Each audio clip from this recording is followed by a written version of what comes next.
India's food movement takes a major leap with the integrated mega food park made possible by the Ministry of Food Processing Industries, Government of India, and the Future Group. This Wednesday morning is a witness to the formal inauguration of the park. Namaskara, salutations, and suswagata. Most respected welcome to all our esteemed guests on the dais, our esteemed and respected invitees, and the lovely people of Tumkur and Karnataka. May we now invite Honorable Minister for Food Processing Industries, Government of India, Mrs. Harsimrat Kaur Badal, to deliver the welcome address. Ladies and gentlemen, Honorable Minister, Mrs. Harsimrat Kaur Badal.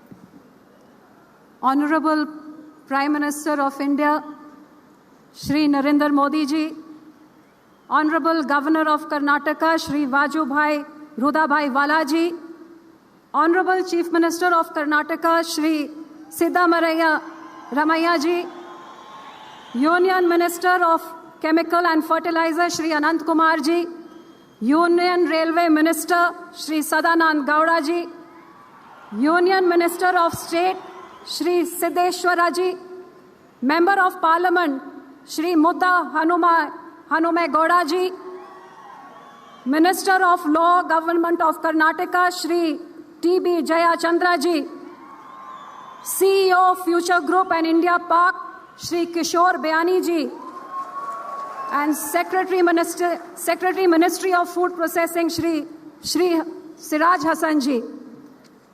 आप सबको आज के लिए सुस्वागता। आदरणीय प्रधानमंत्री जी, आप आज इस ऐतिहासिक दिन पे, आज कर्नाटक की महान धरती पे आप पहुंचे हैं, जिस दिन पे आज मार्स का मंगलयान का एक नया इतिहास रचा गया है। इस नए इतिहास के साथ आज आप इंडिया फूड पार्क देश को समर्पित कर रहे हैं, जिससे मैं कह सकती हूं कि आज खाद्य प्रसंस्करण का एक नया आयाम जोड़ा जा रहा है। इंडिया की ग्रोथ स्टोरी में एक नया दौर शुरू हो रहा है। इस फूड पार्क के आने से इस इलाके के कई इलाकों में, टुमकुर में, चिकबल्लापुर में, दोदाबल्लापुर में, शिमोगा में, चामराजनगर, कोलार, ये आसपास के जितने भी डिस्ट्रिक्ट्स हैं, इस इलाकों के किसानों को, नौजवानों को रोजगार के साधन और बहुत यहाँ पे विकास का बहुत बड़ी तरक्की की लहर इस मेगा फूड पार्क के यहाँ से आने वाली है। और मैं इसके लिए फ्यूचर ग्रुप के सीईओ किशोर बयानी जी का धन्यवाद करती हूँ, जिनके विजन के कारण आज ये मेगा फूड पार्क यहाँ पे लगाया गया है। इसमें कोई शक नहीं कि इंडिया की ग्रोथ स्टोरी में फूड प्रोसेसिंग का एक बहुत अहम हिस्सा होगा, क्योंकि जैसे देश की आबादी बढ़ रही है, खेती की जमीन घट रही है, तो आने वाले समय में to feed this growing demand of consumption of a growing population, the most important thing for our country is to produce more from less to feed more, and that is where I think the future of food processing lies. As you all know that our country is one of the largest producers of milk in the world. We are the largest producers, second largest producers of fruits and vegetables in the world, and we are the third largest producers of marine in the world. But in spite of this, our processing is moving at a very slow pace. And I think that this is where the processing industry is needed the required thrust to ensure कि जैसे processing में तरक्की होएगी, जैसे खाद्य प्रसंस्करण बढ़ेगा, तो एक तरफ किसान का भी भला होएगा और दूसरी तरफ देश में जो वेस्टेज होती है, जो सब्जियां, फल और खराब हो जाते हैं, नुकसान होती है, वो भी घटेगा। आज ऐसे उद्योग जितने भी लगेंगे, इन उद्योगों के प्रसंस्करण के प्रोसेसिंग के लिए उनको खाद्य की सब्जियों, फलों की जरूरत होगी।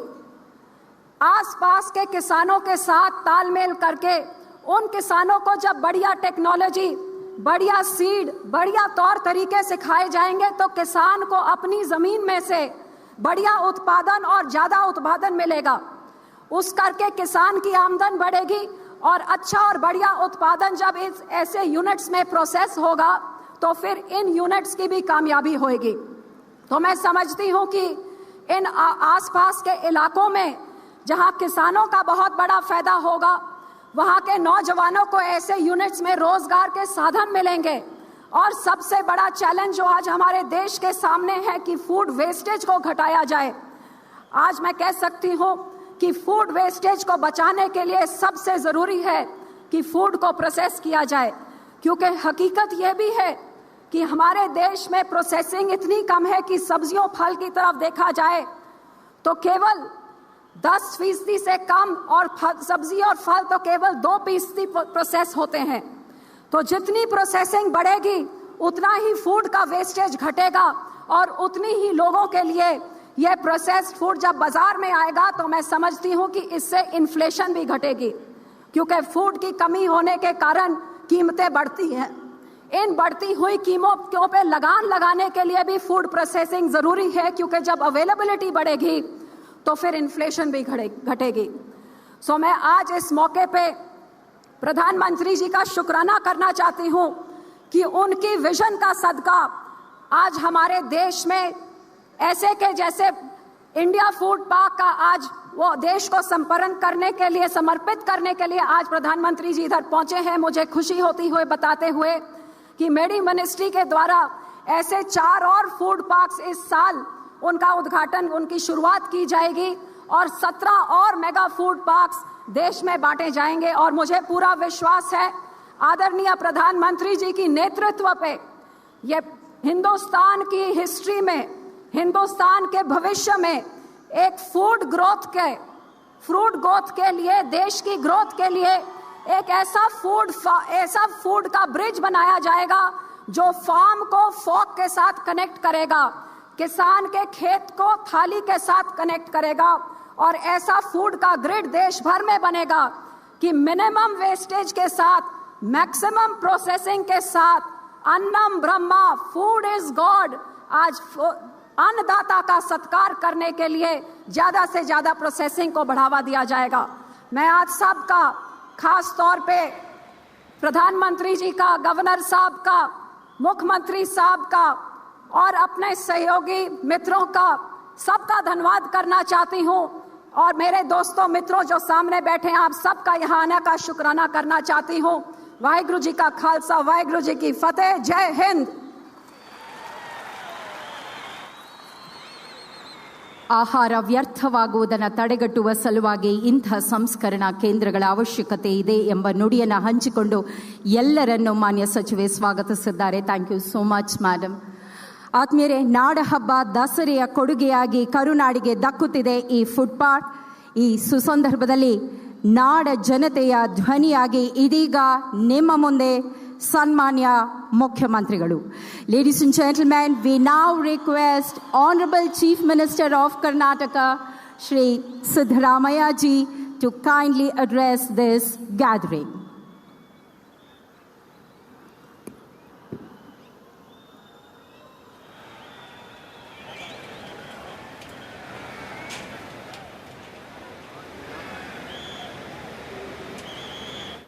ದೇಶದ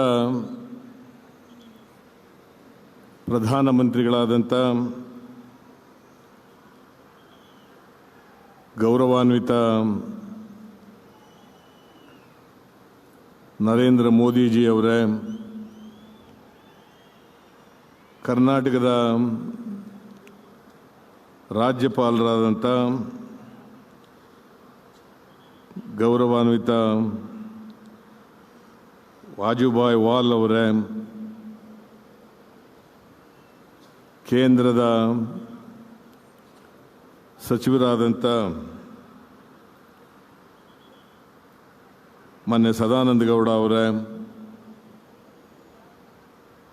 ಮಾನ್ಯ ಅನಂತಕುಮಾರ್ ಅವರೇ, ಶ್ರೀಮತಿ ಹರ್ಸಿಮ್ರತ್ ಕೌರ್ ಬಾದಲ್ ಅವರೇ,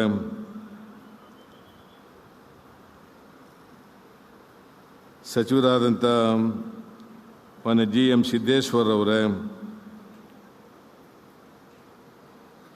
ನನ್ನ ಸಹೋದ್ಯೋಗಿಗಳಾದಂಥ ಶ್ರೀ ಟಿ ಜಯಚಂದ್ರ ಅವರೇ, ತುಮಕೂರು ಲೋಕಸಭಾ ಸದಸ್ಯರಾದಂಥ ಮುದ್ದನ್ಮೇಗೌಡ್ರೆ,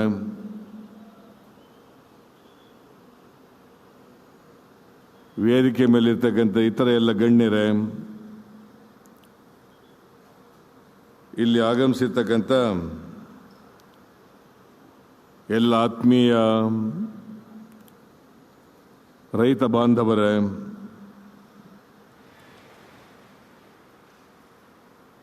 ಜಿಲ್ಲೆಯ ಎಲ್ಲ ಶಾಸಕ ಬಂಧುಗಳೇ, ಪ್ರತಿಷ್ಠಿತ ಫ್ಯೂಚರ್ ಗ್ರೂಪ್ನ ಅಂಗಸಂಸ್ಥೆಯಾದಂಥ ಇಂಟಿಗ್ರೇಟೆಡ್ ಫುಡ್ ಪಾರ್ಕ್ನ ಪ್ರವರ್ತಕರೇ, ಮಾಧ್ಯಮ ಮಿತ್ರರೇ, ಮಹಿಳೆಯರೇ ಮತ್ತು ಮಹಿಳೆಯರೇ, ನಾನು ಮೊದಲಿಗೆ ಕರ್ನಾಟಕಕ್ಕೆ ದೇಶದ ಪ್ರಧಾನಮಂತ್ರಿ ಆದ ಮೇಲೆ ಸನ್ಮಾನ್ಯ ನರೇಂದ್ರ ಮೋದಿಜಿಯವರು ಪ್ರಥಮ ಬಾರಿಗೆ ಕರ್ನಾಟಕಕ್ಕೆ ಆಗಮಿಸ್ತಾ ಇದ್ದಾರೆ.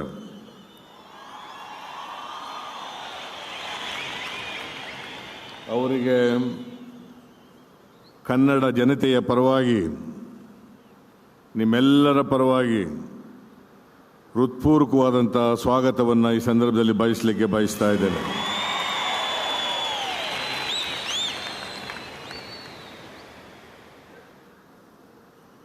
ಇದು ಒಂದು ಐತಿಹಾಸಿಕವಾದಂಥ ಸಮಾರಂಭ. ಸುವರ್ಣಾಕ್ಷರಗಳಲ್ಲಿ ದಾಖಲಿಸಬೇಕಾದಂಥ ದಿನವೂ ಕೂಡ ಹೌದು.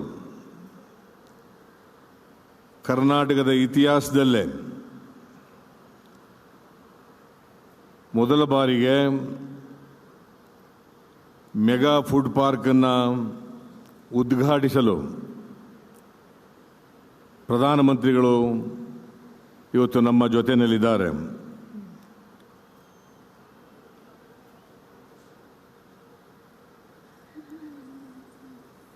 ಪ್ರಧಾನಮಂತ್ರಿಗಳು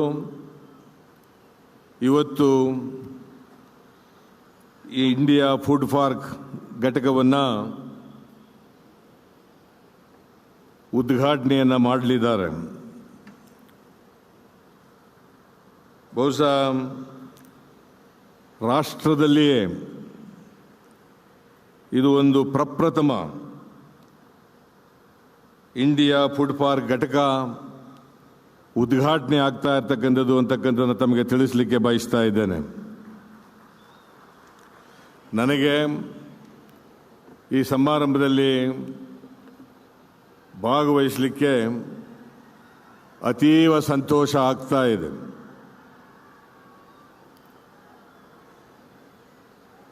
ಕರ್ನಾಟಕ ವೈವಿಧ್ಯಮಯ ಹವಾಮಾನವನ್ನು ಹೊಂದಿರತಕ್ಕಂಥ, ವೈವಿಧ್ಯಮಯ ಕೃಷಿ ತೋಟಗಾರಿಕೆ ಬೆಳೆಗಳನ್ನು ಬೆಳೀತಕ್ಕಂಥ ಒಂದು ರಾಜ್ಯ ಅಂತಕ್ಕಂಥದ್ದನ್ನು ತಮಗೆ ತಿಳಿಸಲಿಕ್ಕೆ ಬಯಸ್ತಾ ಇದ್ದೇನೆ. ಕರ್ನಾಟಕದಲ್ಲಿ ಕೃಷಿ ಉತ್ಪಾದನೆ ಕರ್ನಾಟಕದಲ್ಲಿ ರಾಷ್ಟ್ರದ ಉತ್ಪಾದನೆಯ 7% ತೋಟಗಾರಿಕೆ ಉತ್ಪನ್ನ ಸುಮಾರು 15% ಹಾಗೆಯೇ ತರಕಾರಿ ಉತ್ಪಾದನೆ 10% ಇಷ್ಟೆಲ್ಲ ಉತ್ಪಾದನೆ ಆಗ್ತಾ ಇದ್ರೂ ಕೂಡ ಮೌಲ್ಯವರ್ಧನೆ ಆಗ್ತಾ ಇರತಕ್ಕಂಥದ್ದು ಈ ಒಟ್ಟಾರೆ ಉತ್ಪಾದನೆಯಲ್ಲಿ 7% ಮಾತ್ರ ಅಂತಕ್ಕಂಥದ್ದನ್ನು ಇವತ್ತು ನಾವು ಜ್ಞಾಪಕದಲ್ಲಿ ಇಟ್ಕೋಬೇಕಾಗ್ತದೆ. ರೈತರ ಉತ್ಪನ್ನಗಳಿಗೆ ನ್ಯಾಯಯುತವಾದಂಥ ಬೆಲೆ ಸಿಗಬೇಕು. ಅವರು ಬೆಳೆದಂಥ ಪದಾರ್ಥಗಳು ನಾಶ ಆಗಬಾರದು. ಇವತ್ತು ಸುಮಾರು 25-30% ರೈತರು ಬೆಳೆದಂಥ ಪದಾರ್ಥಗಳು ನಾಶ ಆಗ್ತಾ ಇದ್ದಾವೆ. ಇದು ಅತ್ಯಂತ ಕಳವಳಕಾರಿಯಾದಂಥ ಅಂಶ ಅಂತಕ್ಕಂಥದ್ದನ್ನು ಇವತ್ತು ತಮ್ಮ ಗಮನಕ್ಕೆ ತರಲಿಕ್ಕೆ ಬಯಸ್ತಾ ಇದ್ದೇನೆ. ಇದನ್ನು ತಡೆಗಟ್ಟಬೇಕಾಗಿರ್ತಕ್ಕಂಥದ್ದು ನಮ್ಮೆಲ್ಲರ ಜವಾಬ್ದಾರಿ ಅಂತಕ್ಕಂಥದ್ದನ್ನು ಈ ಸಂದರ್ಭದಲ್ಲಿ ನಾನು ಹೇಳಲಿಕ್ಕೆ ಬಯಸ್ತಾ ಇದ್ದೇನೆ. ಅದಕ್ಕೋಸ್ಕರ ಈ ಸಂಸ್ಕರಣಾ ಘಟಕಗಳನ್ನು ಹೆಚ್ಚು ಮಾಡ್ತಕ್ಕಂಥ, ಮಾರುಕಟ್ಟೆಯನ್ನು ವೃದ್ಧಿ ಮಾಡ್ತಕ್ಕಂಥ ಕೆಲಸ ಇವತ್ತು ಆಗಬೇಕಾಗಿದೆ. ಆ ದಿಕ್ಕಿನಲ್ಲಿ ರೈತರ ಉತ್ಪನ್ನಗಳಿಗೆ ಉತ್ತಮ ಬೆಲೆ ದೊರೆಯಬೇಕಾದರೆ ಉತ್ಪನ್ನಗಳ ಮೌಲ್ಯವರ್ಧನೆ ಆಗಲೇಬೇಕು. ಆ ದಿಕ್ಕಿನಲ್ಲಿ ನಾವು ಎಲ್ಲ ಅಗತ್ಯ ಕ್ರಮಗಳನ್ನು ಕೂಡ ತೆಗೆದುಕೊಳ್ಬೇಕಾಗಿರ್ತಕ್ಕಂಥದ್ದು ಅತ್ಯಂತ ಅವಶ್ಯ, ಅನಿವಾರ್ಯ ಅಂತಕ್ಕಂಥ ಮಾತುಗಳನ್ನು ಈ ಸಂದರ್ಭದಲ್ಲಿ ಹೇಳಲಿಕ್ಕೆ ಬಯಸ್ತಾ ಇದ್ದೇನೆ. ಕರ್ನಾಟಕ ರಾಜ್ಯ ಈ ಮೆಗಾ ಫುಡ್ ಪಾರ್ಕಿಗೆ ಭೂಮಿಯನ್ನು ಕೊಟ್ಟಿದೆ, ಕಡಿಮೆ ದರದಲ್ಲಿ ನೀರನ್ನು ಒದಗಿಸಿದ್ದೀವಿ, ವಿದ್ಯುತ್ತನ್ನು ಒದಗಿಸಿದ್ದೀವಿ. ಕೇಂದ್ರ ಸರ್ಕಾರ ಇದಕ್ಕೆ ಸಹಾಯಧನವನ್ನು ಕೂಡ ಒದಗಿಸಿದೆ. ಅದರ ಜೊತೆಗೆ ಕರ್ನಾಟಕ ಸರ್ಕಾರ ತೆರಿಗೆ ವಿನಾಯಿತಿಗಳನ್ನು ಕೂಡ ಕೊಟ್ಟಿದೆ. ಕೇಂದ್ರ ಸರ್ಕಾರ ಮತ್ತು ರಾಜ್ಯ ಸರ್ಕಾರದ ಸಹಯೋಗದೊಂದಿಗೆ ಈ ಫುಡ್ ಪಾರ್ಕು ಇವತ್ತು ರಾಷ್ಟ್ರಕ್ಕೆ ಅರ್ಪಿತ ಆಗ್ತಾ ಇದೆ. ಇದರ ಉಪಯೋಗ ರೈತರಿಗೆ ಆಗಬೇಕು ಅಂತಕ್ಕಂಥದ್ದು ನನ್ನ ಕಳಕಳಿಯ ಮನವಿ ಅಂತಕ್ಕಂಥ ಮಾತುಗಳನ್ನು ಹೇಳಲಿಕ್ಕೆ ಬಯಸ್ತಾ ಇದ್ದೇನೆ. ತುಮಕೂರು ಅನೇಕ ಬೆಳೆಗಳನ್ನು ಬೆಳೀತಕ್ಕಂಥ ಒಂದು ಜಿಲ್ಲೆ. ಈ ಜಿಲ್ಲೆನಲ್ಲಿ ನಾವು ಭತ್ತ ಬೆಳಿತೇವೆ, ಗೋಧಿ ಬೆಳಿತೇವೆ, ಮಾವು ಬೆಳಿತೇವೆ, ತೆಂಗು ಬೆಳಿತೇವೆ, ಅಡಿಕೆ ಬೆಳಿತೇವೆ. ಈಗ ಅನೇಕ ಬೆಳೆಗಳನ್ನು ನಾವು ಬೆಳಿತೇವೆ. ಈ ಎಲ್ಲ ಬೆಳೆಗಳಿಗೆ ರೈತರಿಗೆ ನ್ಯಾಯಯುತವಾದಂಥ ಬೆಲೆ ಸಿಗಬೇಕು, ಅವರ ಪದಾರ್ಥಗಳಿಗೆ ಮೌಲ್ಯವರ್ಧನೆ ಆಗಬೇಕು. ಆ ಮೂಲಕ ನ್ಯಾಯಯುತವಾದಂಥ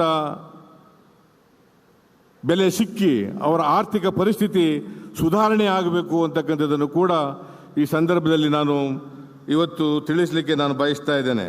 ಇವತ್ತು ಕರ್ನಾಟಕ ರಾಜ್ಯ ಈ ದಿಕ್ಕಿನಲ್ಲಿ ಎಲ್ಲ ಪ್ರಯತ್ನಗಳನ್ನು ಮಾಡ್ತಾ ಇದ್ದೇವೆ. ಆಗಿದ್ದಾರೆ ಆ ಜನರ ಆರ್ಥಿಕ ಸಾಮಾಜಿಕ ಬದಲಾವಣೆಯನ್ನು ತರಲಿಕ್ಕೆ ಸಾಧ್ಯ ಆಗ್ತದೆ ಅಂತಕ್ಕಂಥ ಮಾತುಗಳನ್ನು ಕೂಡ ಹೇಳಲಿಕ್ಕೆ ಬಯಸ್ತಾ ಇದ್ದೇನೆ.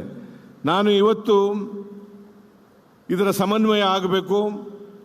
ಇದರ ಜೊತೆಗೆ ಕರ್ನಾಟಕದಲ್ಲಿ ಅನೇಕ ದೇಶಗಳು, ಅದು ಅಮೇರಿಕ ಇರ್ಬೋದು, ಚೈನಾ ಇರ್ಬೋದು, ಜರ್ಮನಿ ಇರ್ಬೋದು, ಯುನೈಟೆಡ್ ಕಿಂಗ್ಡಮ್ ಇರ್ಬೋದು, ಹೀಗೆ ಅನೇಕ ರಾಷ್ಟ್ರಗಳು ಕರ್ನಾಟಕದಲ್ಲಿ ಬಂಡವಾಳವನ್ನು ಹೂಡಿ ಕೈಗಾರಿಕೆಗಳನ್ನು ಸ್ಥಾಪನೆ ಮಾಡಿ. ಆಂಧ್ರ ಮತ್ತು ತೆಲಂಗಾಣ ವಿಭಜನೆ ಆದ ಮೇಲೆ ತೆಲಂಗಾಣಕ್ಕೆ ಮತ್ತು ಸೀಮಾಂಧ್ರಕ್ಕೆ ವಿಶೇಷವಾದಂಥ ಸವಲತ್ತುಗಳನ್ನು ಕೊಡ್ತಕ್ಕಂಥ ಪ್ಯಾಕೇಜನ್ನು ಘೋಷಣೆ ಮಾಡಿದ್ದಾರೆ ಅಂತಕ್ಕಂಥ ಮಾತುಗಳನ್ನು ನಾನು ಕೇಳಿದ್ದೇನೆ. ಅದೇ ಮಾದರಿನಲ್ಲಿ ಕರ್ನಾಟಕ ಆಂಧ್ರಕ್ಕೆ ಪಕ್ಕದ ರಾಜ್ಯ ಆಗಿರೋದ್ರಿಂದ, ಹೈದರಾಬಾದ್ ಕರ್ನಾಟಕ ಭಾಳ ಹಿಂದುಳಿದಿರ್ತಕ್ಕಂಥ ರಾಜ್ಯ ಆಗಿರೋದ್ರಿಂದ ಅದೇ ಮಾದರಿನಲ್ಲಿ ಎಲ್ಲ ರಿಯಾಯಿತಿಗಳನ್ನು, ವಿನಾಯಿತಿಗಳನ್ನು ನಮಗೆ ಕೊಡಬೇಕು. ಇಲ್ಲದೆ ಹೋದರೆ ಅನಾರೋಗ್ಯಕರವಾದಂಥ ಸ್ಪರ್ಧೆ ಕೈಗಾರಿಕಾ ಬೆಳವಣಿಗೆಯಲ್ಲಿ ಆಂಧ್ರಕ್ಕೆ, ನಮ್ಮ ರಾಜ್ಯಕ್ಕೆ ಆಗ್ತದೆ ಅಂತಕ್ಕಂಥ ಮನವಿಯನ್ನು ಕೂಡ ಕಾರ್ಯಗತಗೊಳಿಸಿರ್ತಕ್ಕಂಥ ಫ್ಯೂಚರ್ ಗ್ರೂಪ್ನ ಇಂಟಿಗ್ರೇಟೆಡ್ ಫುಡ್ ಪಾರ್ಕ್ನ ಪ್ರವರ್ತಕರಿಗೆ ವಂದನೆಗಳನ್ನು ಸಲ್ಲಿಸಿ, ಮಾನ್ಯ ಪ್ರಧಾನಮಂತ್ರಿಯವರು ನಮ್ಮ ರಾಜ್ಯಕ್ಕೆ ಬಂದು ಮೊದಲನೇ ಬಾರಿಗೆ ಈ ಫುಡ್ ಪಾರ್ಕನ್ನು ಉದ್ಘಾಟನೆ ಮಾಡಿದ್ದಾರೆ. ಅವ್ರಿಗೂ ಕೂಡ ರಾಜ್ಯ ಜನತೆಯಿಂದ ವಂದನೆಗಳನ್ನು ಸಲ್ಲಿಸಿ ನಿಮಗೆಲ್ಲ ನಮಸ್ಕಾರ ಮಾಡಿ ನಾನು ಮಾತು ಮುಗಿಸ್ತೇನೆ. ಜೈ ಹಿಂದ್, ಜೈ Karnataka. Karnataka challenges and opportunities presented in a nutshell by the Honorable Chief Minister of Karnataka, Shri Siddaramaiah ji. Thank you so much, sir. ಆತ್ಮೀಯರೇ, ಎಲ್ಲರ ನಿರೀಕ್ಷೆಯ ಆ ಅಮೃತ ಘಳಿಗೆ ಇದೀಗ ಬಂದಿದೆ. May we very humbly request Honorable Prime Minister of India, Shri Narendra Modi ji, to kindly unveil the official plaque which marks the formal inauguration of India Food Park, integrated mega food park. है वैसे केंद्र के हमारे साथी मंत्री बहन हरसिमरत कौर बादल जी, श्री सदानंद गौड़ा जी, श्री अनंत कुमार जी, श्री सिद्धेश्वर जी, मंच पर विराजमान सभी वरिष्ठ महानुभाव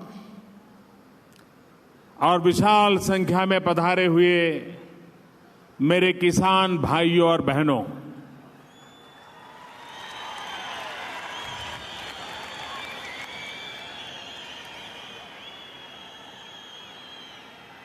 अभी मुख्यमंत्री जी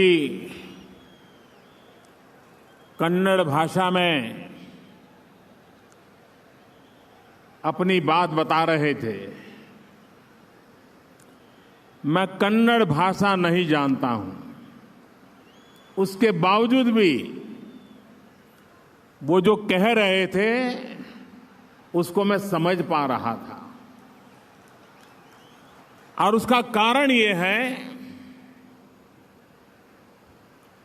कि अगर देश को आगे बढ़ाना है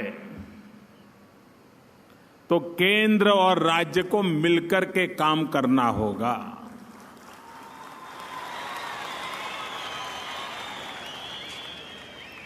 राज्य की भावनाओं को केंद्र ने समझना होगा और केंद्र की योजनाओं को राज्य और केंद्र ने मिलकर के ही पार करना होगा। आज ये जो फूड पार्क हम दे रहे हैं, इसमें राज्य सरकार, केंद्र सरकार और प्राइवेट पार्टी तीनों की भागीदारी है। तीनों ने मिलकर के इस काम को आगे बढ़ाया है। देश को भी आगे बढ़ाने के लिए दिल्ली में बैठी हुई इस नई सरकार का संकल्प है, अगर देश को आगे ले जाना है तो राज्यों को आगे ले जाना होगा। राज्य मजबूत होंगे तो देश मजबूत होगा। राज्य विकास करेंगे तो देश विकास करेगा। राज्य प्रगति करेंगे तो देश प्रगति करेगा। पहले के समय में या तो राज्य और केंद्र प्रतिस्पर्धा में लगे थे या तो राजनीतिक कारणों से विरोध में जुटे हुए थे। कुछ राज्यों को तो दुश्मनी के व्यवहार का अनुभव होता था। देश ऐसे नहीं चल सकता है। अगर देश चलाना है तो केंद्र और राज्य को एक टीम बनकर के काम करना होगा। प्रधानमंत्री और मुख्यमंत्रियों को वो किसी भी दल के क्यों ना हो, दल कोई भी क्यों ना हो, देश तो एक है।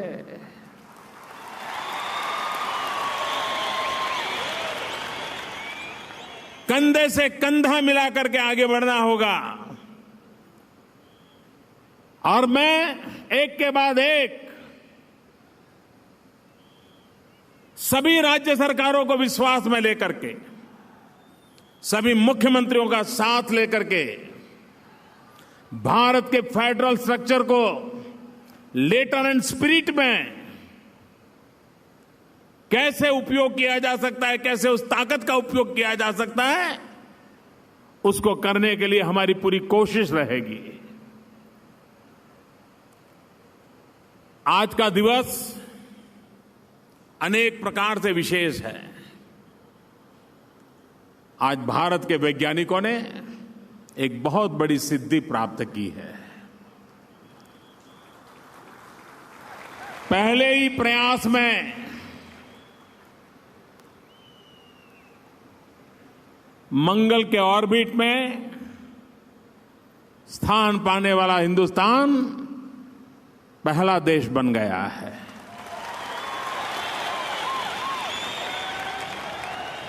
आज मेरा ये भी सौभाग्य रहा कि यहां आने से पहले परम पूज्य सिद्धगंगा स्वामी जी के चरण स्पर्श करने का मुझे अवसर मिला, उनके आशीर्वाद लेने का अवसर मिला। और आज जैसे हमारे मंत्री जी ने कहा, अन्नम ब्रह्म,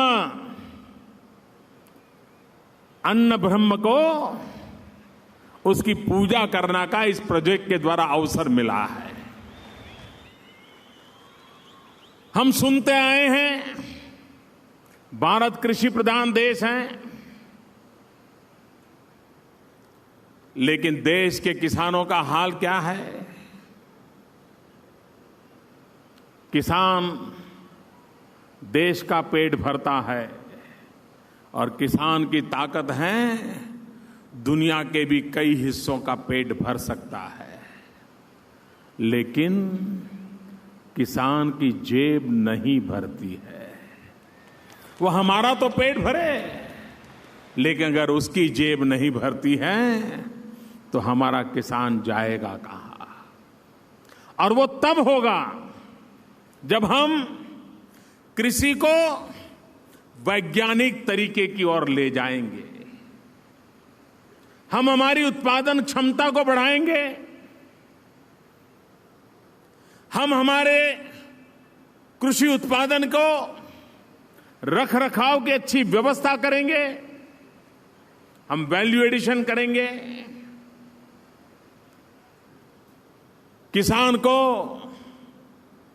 रख रखाव के भाव में वेयर हाउसिंग नहीं है, कोल्ड स्टोरेज नहीं है, इंफ्रास्ट्रक्चर नहीं है, अपना फल फूल पैदा कर करके गांव से बाजार ले जाने के लिए अच्छे रास्ते नहीं है, तो किसान कितनी भी मेहनत करेगा वो आर्थिक रूप से संपन्न नहीं हो सकता है। और इतने समय की मांग है कि हमारा किसान जो उत्पादन करता है उसको सही मार्केट मिले, सही दाम मिले, रख रखाव की व्यवस्था मिले, वैल्यू एडिशन के लिए प्रोसेसिंग हो। और अगर ये किया जाएगा तो भारत का गांव समृद्ध होगा, भारत का गरीब समृद्ध होगा। अगर हिंदुस्तान की इकोनॉमी को आगे बढ़ाना है तो गांव के इंसान की खरीद शक्ति को बढ़ाना पड़ेगा, उसके परचेजिंग पावर को बढ़ाना पड़ेगा। अगर गांव के व्यक्ति का परचेजिंग पावर बढ़ता है तो शहर की इकोनॉमी भी तेज गति से आगे बढ़ने लग जाती है। और गांव के व्यक्ति का परचेजिंग पावर तब बढ़ता है जब कृषि क्षेत्र में हमारी ताकत बढ़े। और इसलिए राज्य का, केंद्र का मिलकर के प्रयास रहना चाहिए कि हम कृषि क्षेत्र को किस प्रकार से आधुनिक बनाएं, वैज्ञानिक बनाएं। फूड प्रोसेसिंग ये हमारे देश के लिए नई चीज नहीं है। सदियों से हमारे पूर्वज अपने अपने तरीके से व्यक्तिगत उपयोग के लिए इन चीजों को करते आए थे। आप देखिए, बिहार का कोई व्यक्ति कहीं भ्रमण के लिए जाता है, महीने भर के लिए जाना है, तो अपने साथ सत्तू बना करके ले जाता है और वो महीनों तक वो सत्तू खाने में काम आ जाता है। यही तो ये फूड प्रोसेसिंग है, और क्या है। हमारे पूर्वज हैं जो किसी जमाने में गन्ने के रस से गुड़ बनाते थे और वो भी जमीन पर बना देते थे, वो भी तो फूड प्रोसेसिंग था। एक जमाना था सामुद्रिक मार्ग में एक रास्ता पूरे विश्व प्रसिद्ध था। सामुद्रिक मार्ग में, सी रूट में एक स्पाइस ट्रेड रूट सदियों से जाना जाता था। आज तो कई प्रकार के ट्रेड रूट की समुद्र से चर्चा होती है, और वो स्पाइसिस का सामुद्रिक जो ट्रेड रूट था, हमारे देश के किसान जो मसाला पैदा करते थे वो पूरे विश्व के बाजार में जाता था। और समुद्र के मार्ग का उपयोग भी स्पाइसेस ट्रेड रूट के रूप में होता था। ये सामर्थ्य हमारे देश के किसानों में था। आज समय की मांग है, अगर हमारे देश के किसान जो पैदा करते हैं उसका वेस्टेज अगर हम बचा लें, वेस्टेज, तो भी देश का 30-40 हजार करोड़ रुपया बच सकता है। और इसके लिए इस प्रकार के आधुनिक व्यवस्थाओं को हमें विकसित करना होगा। आजकल तो न्यूक्लियर एनर्जी का उपयोग भी किसानों की भलाई के लिए करने की संभावनाएं पैदा हुई है। भारत उसको भी आगे बढ़ाना चाहता है। उसी प्रकार से इन दिनों मैं कुछ कंपनियों से के सामने मैंने एक विषय रखा है। हम पेप्सी पीते हैं, कोला पीते हैं, न जाने कितने कितने इस प्रकार के बेवरेजेस बाजार में मिलते हैं। अरबों खरबों रुपया का व्यापार होता है। मैंने इन कंपनियों को कहा कि आप ये जो बनाते हैं एरेटेड वाटर्स, क्या उसमें 5% नेचुरल फ्रूट जूस को मिक्स किया जा सकता है क्या? आप कल्पना कर सकते हैं आज जो अरबों खरबों रुपयों का इस प्रकार के पेप्सी वगैरह पेय का व्यापार है, अगर उसमें 5%, ज्यादा मैं नहीं कह रहा हूं, 5% हमारा किसान जो फल पैदा करता है उस फल का जूस अगर उसमें मिक्स कर दिया जाए, हिंदुस्तान के किसान को फल बेचने के लिए कभी बाजार ढूंढने नहीं जाना पड़ेगा। अरबों खरबों रुपयों का फलों का व्यापार एक निर्णय में हो सकता है। मैंने भारत सरकार की जो रिसर्च इंस्टीट्यूट्स हैं उनसे भी आग्रह किया है कि आप रिसर्च करें, क्या इन एरेटेड वाटर्स में ये पेप्सी कोला वगैरह जो बिकता है उसमें हमारा किसान जो पैदा करता है उन फलों का जूस, नेचुरल जूस अगर उसमें डाला जाए तो मेरे किसान की आय बढ़ेगी, उसके फल बिक जाएंगे और मेरे किसान को कभी अपने फल चौराहे पर फेंकने की नौबत नहीं आएगी। मैं अभी एक साइंस मैगजीन पढ़ रहा था। आज देखिए कई चीजें, आज किसान जो पैदावार करता है कोई चीज वेस्ट जाने वाली नहीं है। कितनी चीजें बन सकती हैं। हम कैश्यू नट खाते हैं, कैश्यू नट का बड़ा बाजार मिलता है, लेकिन अभी विज्ञान ये कह रहा है कि कैश्यू नट का जो कवर होता है, जो एप्पल होता है जिसमें से कैश्यू निकलता है, वो जो ऊपर का कवच होता है, जो हार्ड कवच रहता है, वो न्यूट्रिशन रिच होता है। अगर उसका जूस बाजार में जाएगा तो न्यूट्रिशन के लिए हर व्यक्ति को उपयोगी होगा। अब तक हम क्या करते थे, काजू निकालते थे और ऊपर का छिलका जला देते थे। अब उसमें वैल्यू एडिशन होने की संभावना हुई है। केले, हम लोग केले की खेती करते हैं। केले निकलने के बाद वो चूरा पौधा जो होता है 5 फीट 6 फीट ऊंचा होता है, उसको नष्ट करने के लिए अलग कॉन्ट्रैक्ट देते थे। 1 बीघा जमीन में ये साफ करने के लिए किसी को 10,000 रुपये 20,000 रुपये में देते थे। आज हमारे यहां एक यूनिवर्सिटी ने रिसर्च किया है कि केले पकने के बाद, केले निकालने के बाद जो पौधा बचता है उसमें से बहुत बढ़िया तंतु निकलते हैं, धागे बनते हैं और उसमें से उत्तम प्रकार का कपड़ा बन सकता है। केले के वेस्ट में से कपड़ों का निर्माण होने की संभावना पैदा हुई है। यानी मूल्य वृद्धि, प्रोसेसिंग, हम सदियों से इन चीजों से परिचित हैं और हम करते आए हैं। हम दूध में से घी बनाते हैं, दूध 2 दिन भी टिकता नहीं है, लेकिन घी महीनों तक टिकता है। कौन सी टेक्नोलॉजी है? सहज परिवार का ज्ञान है, जो फूड प्रोसेसिंग प्रक्रिया को करता है, दूध में से घी बनाता है और महीनों तक इस घी का उपयोग करता है, घी खराब नहीं होने देता है। आज हमारा किसान टमाटर बेचता है, कम पैसे मिलते हैं, लेकिन अगर टमाटर का केचप बना करके बेचे तो ज्यादा पैसा मिलता है। और केचप का बॉटल भी बढ़िया हो, नाम भी बढ़िया हो, और कोई नटी हाथ में बॉटल लेके खड़ी हो तो उससे और ज्यादा पैसे बाजार में बिक जाते हैं। मार्केटिंग का जमाना है। हमारा किसान अगर आम बेचता है तो कम पैसे मिलते हैं, लेकिन अचार बना करके बेचता है तो दुनिया के बाजार में अचार बिकता है। आज पूरे विश्व में भारत के भोजन के प्रति एक आकर्षण पैदा हुआ है। भोजन में भारत का टेस्ट आज विश्व भर में एक आकर्षण का केंद्र बना है, लेकिन प्रिपरेशन उनके लिए संभव नहीं है, इंग्रेडिएंट्स अवेलेबल नहीं है। लेकिन अगर हम pack ready to eat food बना करके दुनिया के बाजार में रखते हैं, आज पूरे विश्व में हमारा माल बिक सकता है।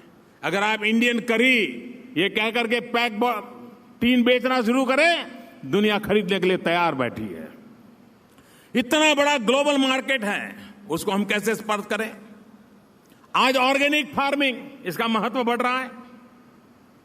सारा विश्व होलिस्टिक हेल्थ केयर की ओर जा रहा है। हमारे हिमालयन स्टेट नॉर्थ ईस्ट, जिसमें ऑर्गेनिक फार्मिंग की सबसे ज्यादा संभावना है, केमिकल फर्टिलाइजर से मुक्त, अगर उनको हम अच्छी लेबोरेटरी दे, अच्छा सर्टिफिकेशन दे, दुनिया के बाजार में जो माल $1 में बिकता है, अगर वो ऑर्गेनिक फार्मिंग से बना है तो वही माल $1 में बिक जाता है। ये संभावनाएं पड़ी है और इन संभावनाओं को तराशने का प्रयास भारत सरकार कर रही है, उसे प्रोत्साहन दे रही है। हिंदुस्तान के हर कोने में किसान जो पैदावार करता है, उस पैदावार के लिए आवश्यक जो व्यवस्थाएं हैं, वो व्यवस्थाएं जितना इंफ्रास्ट्रक्चर हम बनाएंगे, समुद्री तट से उसको विश्व व्यापार के लिए अवसर देंगे। हमारा किसान बहुत चीजें कर सकता है।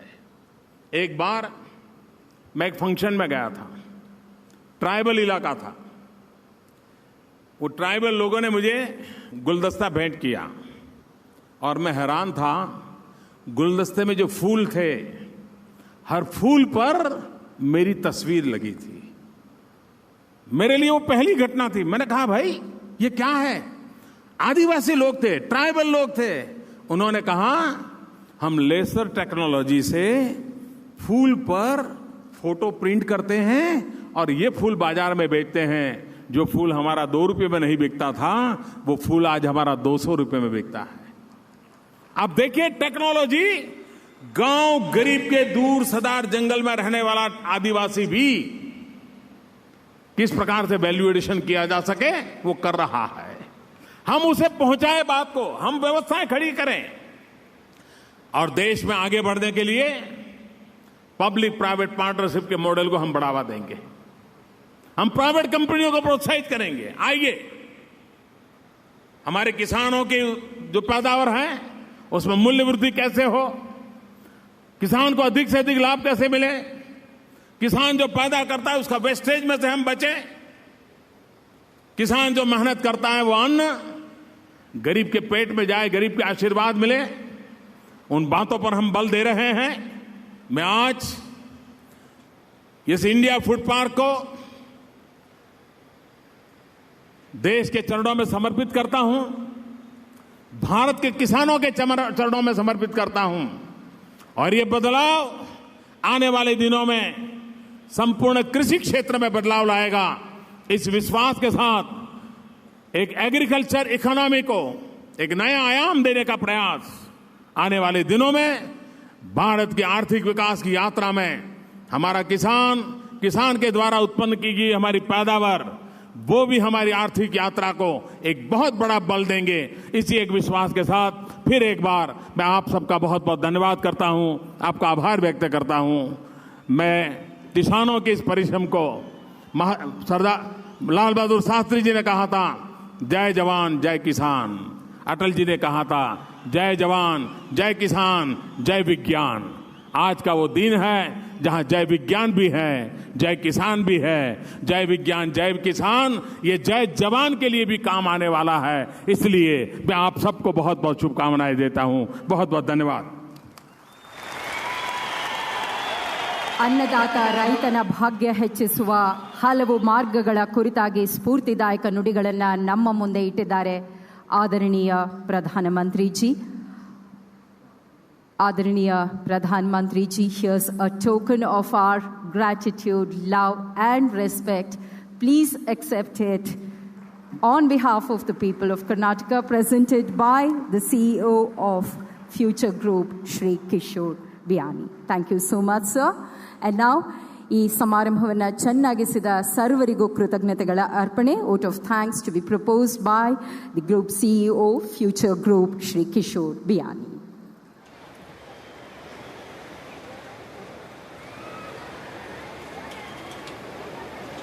नमस्ते, मेरा नाम किशोर बियानी, करता फ्यूचर ग्रुप। मुझे आज की समारोह के लिए धन्यवाद आभार व्यक्त करने का सौभाग्य प्राप्त हुआ है। सबसे पहले हमारे प्रिय आदरणीय honourable prime minister of India Shri Narendra Modi ji का मैं तहे दिल से सारे फूड इंडस्ट्री की तरफ से धन्यवाद देना चाहता हूं।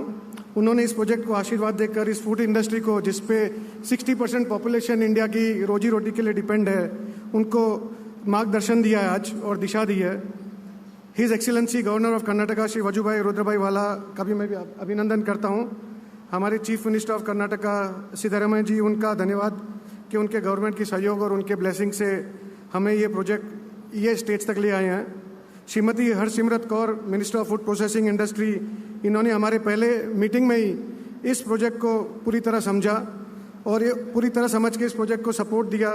हम आपकी गाइडेंस और भी आगे लेना चाहते रहेंगे।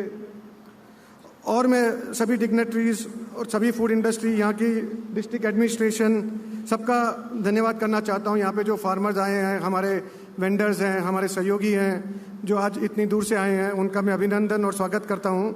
Also want to thank the Future group team, the Future integrated food park team, our CEO Praveen Trivedi, who has worked so hard to build this whole place for us. Our group companies, Future Agrovet, Future Supply Chain, who has been a part of making this possible. Also to Viscraft, Idiom, who has worked tirelessly to make this project. Shwetank, who has worked very hard on this project.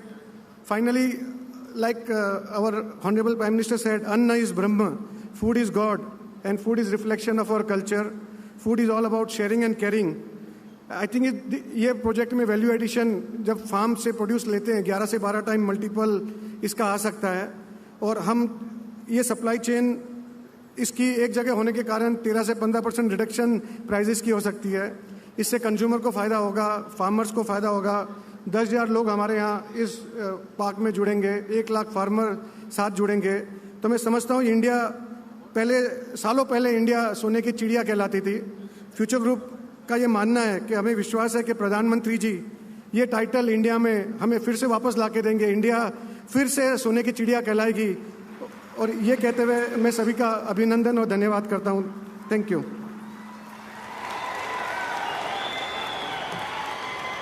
ಮತ್ತೊಮ್ಮೆ ಹೃತ್ಪೂರ್ವಕ ಧನ್ಯವಾದಗಳನ್ನು ನಮ್ಮೆಲ್ಲ ಮಾನನೀಯ ಅತಿಥಿಗಳಿಗೆ ಅರ್ಪಿಸುತ್ತಿದ್ದೇವೆ. Thank you so much.